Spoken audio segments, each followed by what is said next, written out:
What is up, Packers fans? Happy game day. Welcome into an all-new episode of the Pack-A-Day podcast. I'm your host, Andy Herman. You can follow me on Twitter at Andy Herman NFL. You can find the podcast at Pack-A-Day Podcast. It's that time of year where I start to get a little bit like, man, cherish these a little bit. We've got 4 regular season games left.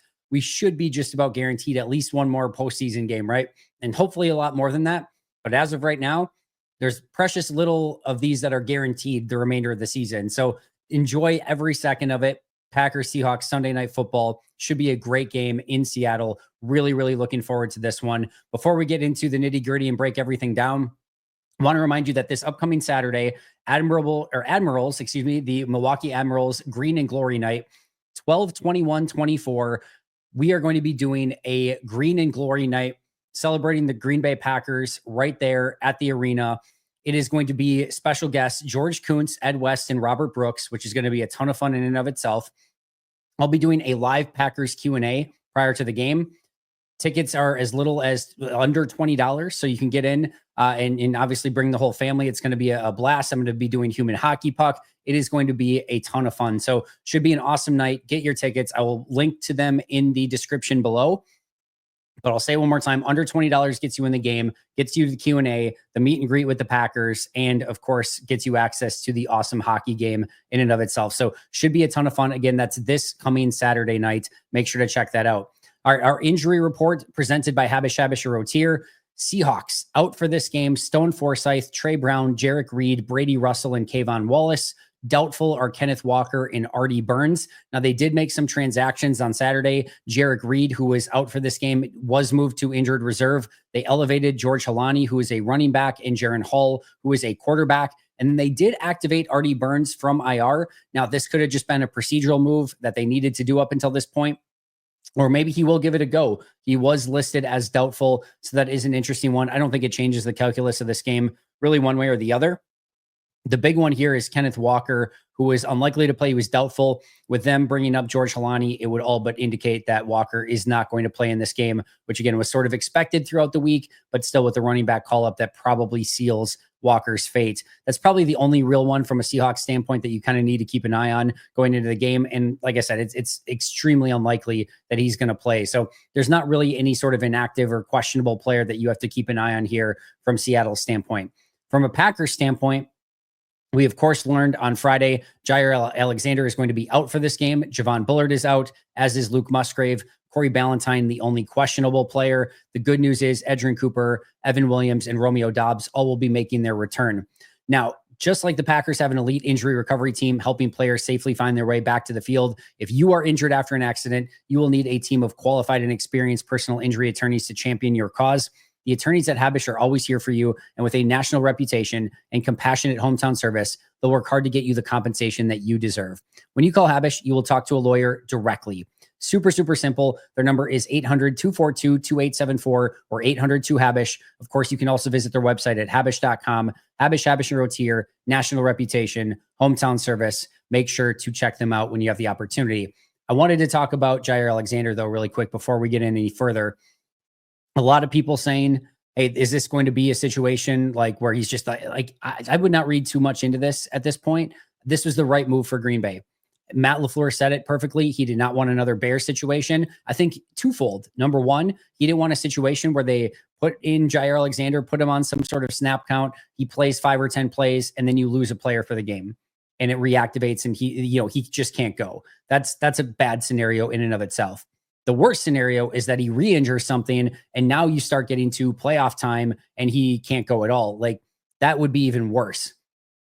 We have talked about it. 97% likelihood that the Packers are going to make the playoffs. Job is not done. They would like to get this win. They would like to take a step closer to clinching that playoff berth, but you have to remain as cautious as you can as you get ready for the playoffs because you cannot have Jair Alexander missing time once wildcard round starts, right? That would be much more catastrophic than missing him for a game against the Seahawks. So give him the time that he needs. I get it's frustrating. I know you want him out there. I want him out there. He wants to be out there. The Packers want him out there. It just isn't that simple. And if given the choice at this point in time between him playing and potentially re-aggravating something or not being 100% or giving him the extra time that he needs to get to that point, this is 1,000,000% the right decision. So I'm happy that they are being cautious with it. It stinks that he's not going to be in this game, especially with all of Seattle's top wide receivers, and they're definitely going to miss him. But this is the right call. No questions about it. I appreciate Matt LaFleur just saying, hey, we can't have this happen again. And that's the right decision to make in this scenario. So again, frustrating, sure, but the right decision also absolutely sure. And I'm happy that LaFleur went in this direction with it. Now, as you're looking forward to the game, hour and a half before kickoff, those inactives will be announced. This one should be pretty easy. You're going to have Jair Alexander, Javon Bullard, and I would say Jacob Monk are probably going to be your three that are out. Again, it could be a different offensive lineman, but it's been Jacob Monk as of late. They don't need to deactivate Luke Musgrave since he's not on the 53-man roster. They would only need to deactivate one more player after Monk, Javon Bullard, and Jair Alexander because they only have a 52-man roster at the moment. My guess is it'll be a defensive back. If Corey Ballantyne can't go, he will be the one that would be deactivated. If not, it'll likely either be Robert Rochelle or Kitano Ladapo. And my guess is it would be Kitano Ladapo in this one. So my prediction is Jair, Javon, and then Jacob Monk and Kitano Ladapo are your likely inactives, but it could be Rochelle or it could be Ballantyne if he's not quite ready to go. All right, and before we get to our 10 I have in this one, 10 keys to this game. Our Luigi's Pizza player to watch, but I'm cheating today. I'm going players to watch in this game, and it is the trio of corners. Eric Stokes, Keyshawn Nixon, and Carrington Valentine. Those three, to me, are the key players in this game. This is not a fair fight, all right? Just isn't. You've got DK Metcalf, Tyler Lockett, and Jackson Smith-Njigba, one of the top wide receiver trios in the entire NFL. Going against what you have as a beat-up secondary with Jair Alexander out and Javon Bullard out, Corey Ballantyne we will see, and then you have Eric Stokes, Keyshawn Nixon, and Carrington Valentine. We're going to have to match up with those top wide receivers, and there is not a good matchup amongst them. Maybe Keyshawn Nixon versus Tyler Lockett, if you get that one, you feel okay about, but that's going to leave you Eric Stokes on DK Metcalf and Carrington Valentine on Jackson Smith-Njigba. And you don't exactly get to choose who you're going to get.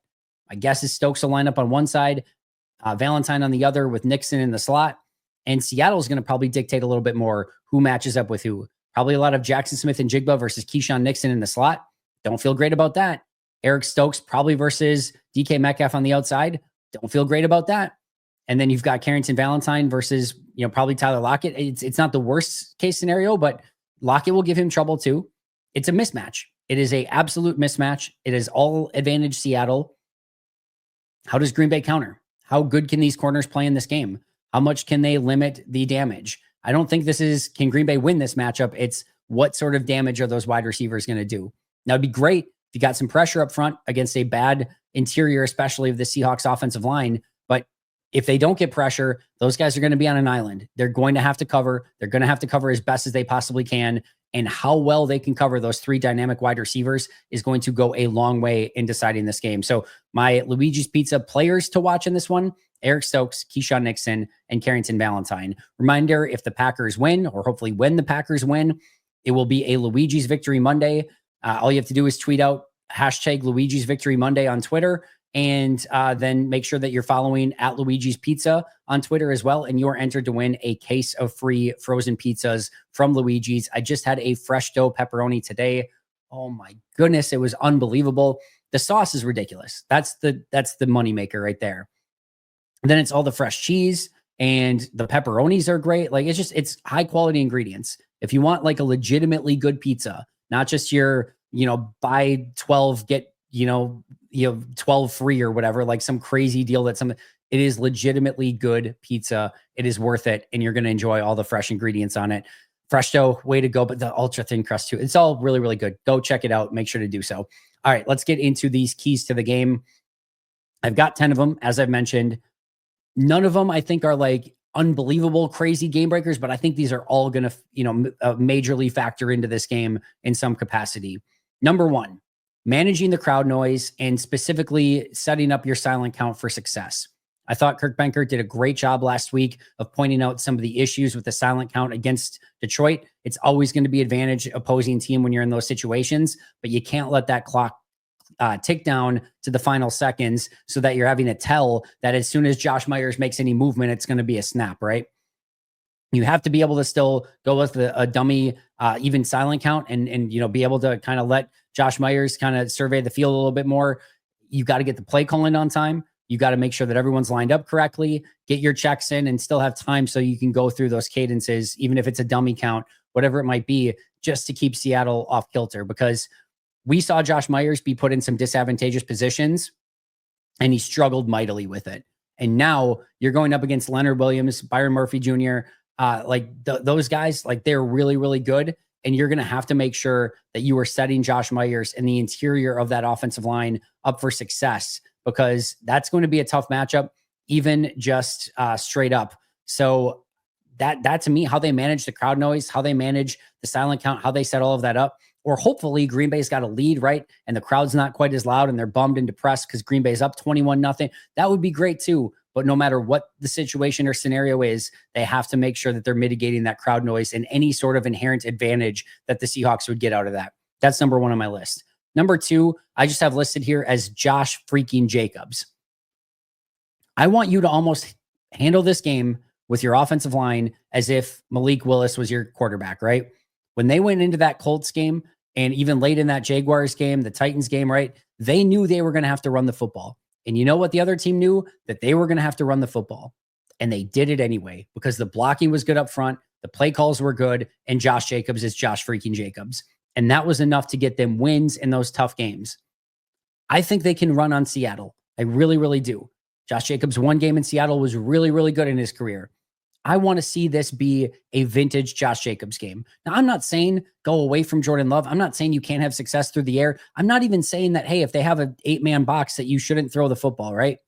But you've got to find a way to get that guy going. You've got to set him up for success.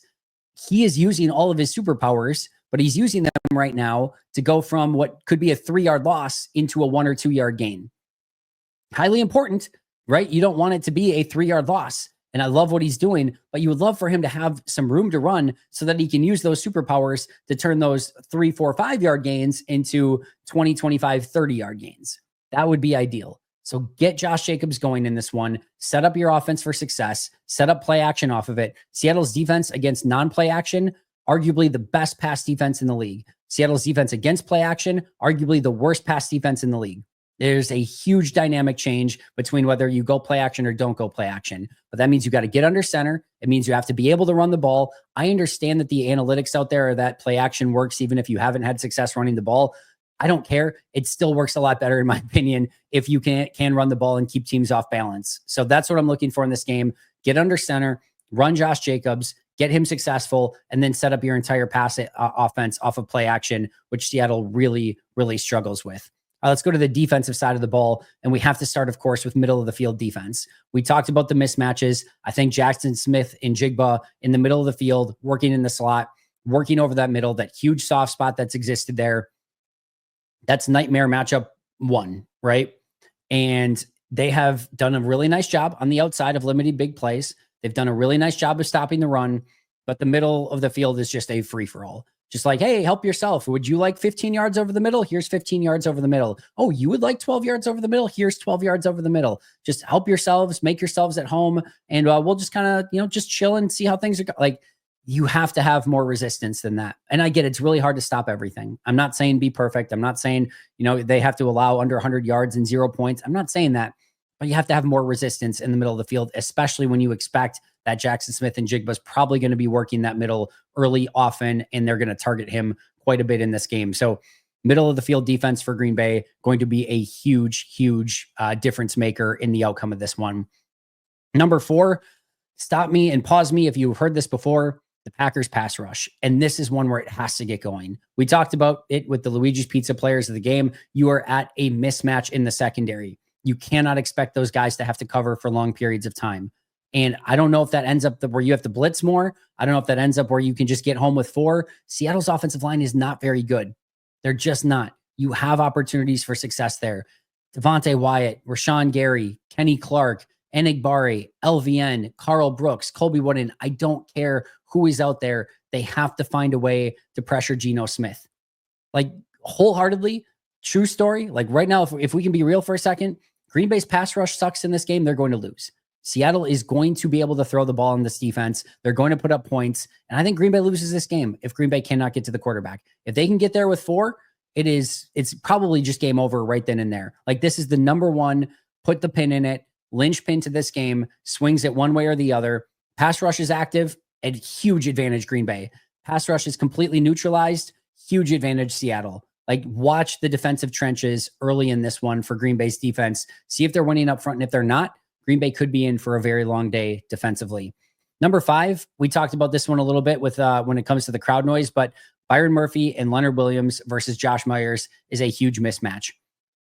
That's one where we need to see early in the season, Josh Myers. He's so much better than I think he's played over the course of the last weeks. At least he showed it earlier in this year. Want to see that Josh Myers back. Want to see him set up for success. Again, set him up by making sure that you're getting the calls in and that he can not have to go at the very last second, which is giving a tell to the other team.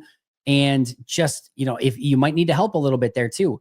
You might need to have Josh Myers being the guy that's doubling rather than him getting one-on-ones. But I can guarantee you Seattle is going to try to dictate those matchups and try to get Leonard Williams and Byron Murphy one-on-one with Josh Myers. So Josh Myers needs to play better. Green Bay needs to set him up for success. And then again, if Seattle does specifically target Josh Myers in this game, you better have an answer for it, or he better be ready for it, because otherwise Leonard Williams especially has the ability to be a massive game wrecker in this one. All right, number 6, managing the disguises and simulated pressures. All right, the Seattle defense does a really nice job of showing you a variety of different things. It's going to try to make your head spin. So for Jordan Love, him making sure that he's understanding what he's seeing pre-snap, if there's any changes post-snap, that he can be adaptable, that he can still be a playmaker when needed, but also check the ball down. Don't try to do too much. Don't force the ball. Don't end up with those interceptions. Really want to see Jordan do a great job of taking care of the ball in this one, but it's going to be paramount that he understands what the defense is doing pre and post snap so that he can know exactly where to go with the ball more often than not, and maybe not be panicked and put that ball up in some potential harmful situations. So to me, understanding what this defense is doing and how Green Bay handles those pressures, especially along the offensive line, because they might simulate it 4 times in a row. The fit they're going to bring it, you might think they're simulating it, and now you're caught off guard. So make sure you're understanding the disguises, make sure you're understanding the simulated pressures, and don't give up anything stupid or easy to that Seahawks defense. Number 7, don't drop the Geno pick. More often than not, Geno's going to throw you one. Got to hold on to it. Got to find a way to hold on to it. He's going to throw you a ball. It's going to be a potential interceptable worthy opportunity, and you better hold on, maybe even house it. That'd be nice, but just get that pick and don't let it slip through your hands. Quay Walker, whoever it is, right? I don't know whether it's Quay or anyone else, but he's usually going to throw you one. Number 1, put yourself in an opportunity to get that interception, but then, man, once you get it, please hold on to it. You cannot, that's basically a turnover worthy play yourself. If he throws you a pick and you drop it, that's a huge turnover in the negative for Green Bay in this game. Number 8, get off to a strong start. I mean, that's basically what's beat Green Bay a lot of the season. They've lost 4 games, 3 of which they got off to a really poor start. Detroit, and Minnesota. In the games that they got off to a great start, they basically won going away or won pretty easily, right? So this one is going to, I'm not going to say be decided in the first quarter in this one, but man, I'm going to feel a lot better about it if Green Bay's up 14-3 than if they're down 14-3. Can't have that slow start. And that's something that Green Bay just has to work on in general, right? Don't get off to that slow start. Put yourself in a position to succeed, and it's just going to be super, super helpful for you. So I want to see Green Bay get off to that stronger start. Take the ball. Take the ball. I don't care that you're on the road. Take the ball. Go out. Don't do a Hasselbeck. Don't say you want the ball and you're going to score, but take the ball, go down, get that touchdown, and set your team up for success through the remainder of the day. Number 9, beware the paranormal. I'm not talking about UAPs over the stadium or anything like that, or flashing orbs that might be out there. I'm talking weird, crazy stuff happens when the Seahawks and the Packers face off, especially in Seattle. We don't need to talk about the plays, but you know the plays. Just don't let the paranormal happen. Don't let the weird happen. Just play your game of football. Hopefully it goes according to plan. Hopefully there's no crazy referee interactions or balls that bounce the wrong way. Just try to play the game outright and don't have that chaos enter into the equation, or be up 31-3 so that when chaos does happen and you're like, what just happened? That it doesn't matter because you're already up 31-3 on the day, right? So control the paranormal as best as possible. And then last but not least, number 10, this is a get better, stay healthy, take care of business game. It's not that easy, right? Seattle's a good team. This is a really tough team. But if you can go in there, take care of business, get a win, show some of these things that they've been struggling with, meaning get to a stronger start, win on the road, hopefully clean up some of the middle of the field issues on defense. So get better, stay healthy, get the win. That's the job. That's the job in this one. Can you do it? It would be nice if they could get a convincing win, but if they can get a win, stay healthy, and get better along the way, I will consider this a major, major win and takeaway from this one for Green Bay. My prediction in this one, don't kill the messenger.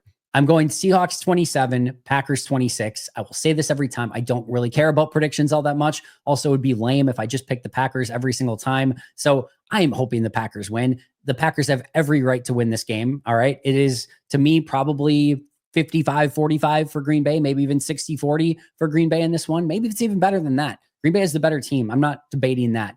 Weird things happen in Seattle. Weird things happen. So I'm going to say 27-26. Seahawks take down the Packers on the most bizarre play that you've probably ever seen in your life. But I might just say, maybe, just maybe, this is the last game that Green Bay loses all season long. Maybe. Packers 26, Seahawks 27. Tough loss, but I think that's going to propel them from there. They'll get that last ounce of adversity that maybe they need, learn their lesson, go out, beat the Saints, beat the Vikings, beat the Bears, and go and get ready for that epic playoff run that will hopefully lead them to the Super Bowl in February. That's going to do it for me today. Just to recap our keys to the game really quick: managing the crowd noise, feeding Josh Jacobs and let him get going, middle of the field defense, getting that pass rush going, maintaining and controlling Leonard Williams and Byron Murphy Jr. or the second, managing the disguises and simulated pressures. Don't drop that Geno Smith pick. Get off to a strong start. Beware the paranormal. Get the win. Get better, stay healthy in this one. Shout out to our All-Pro and Hall of Fame members: Most Hated Minnesotan, PJ Wayne, John Wild, Brandon Paletta, Jennifer Wright, Boom Handle, Donald Lee, Lori Lord, Baby QB, David McCluskey, Donald Decker, Alex Wong, Arnaldo Espinoza, Peter Ritaka, SoCal Pack, Jay Zimmerman, B Brown, Puerto Rican Packer, Dan Guestford, Step Keat, Love and Football, Dylan Pat Scott, and Bobby Santoro. I will see you guys all very soon. I will be doing a live pregame and live postgame show, so keep an eye out for those. Probably hour and a half before the game, and then as soon as the game is done. And hopefully we'll be talking back tomorrow, and you guys can make fun of me for picking the Seahawks in this one. It'll be a victory Monday, and we'll all get to celebrate afterwards. I'll see you guys then, but until next time, and as always, and especially today, go Pack Go.